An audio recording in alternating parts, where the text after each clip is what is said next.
on my screen I have a lot that I need to subdivide. Last week we already saved some time by creating a quick dynamic block. So today we are gonna improve this and automatically add the area of each lot. Okay, so this is a regular text. As you can see, what we need is a way to make this a smart text. So the way we do it is get inside our text and right click and say insert field. What I need is a formula. I'm gonna right click and say insert another field. And this field is gonna be object, and select the objects. First I want the height, meaning that line over there. I have different properties, but what I do care is the length. Decimal, that's fine. I'm gonna click OK, and that's now a smart text.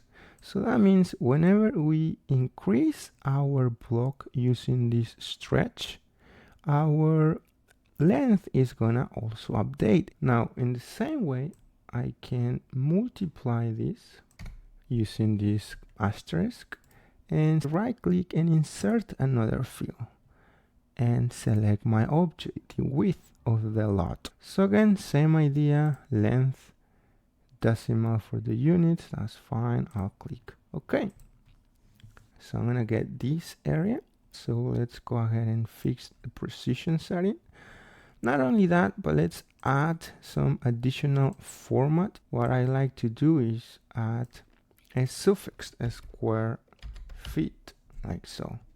And also the thousands. So I'm gonna click and say comma for the thousands, and I'm gonna click OK.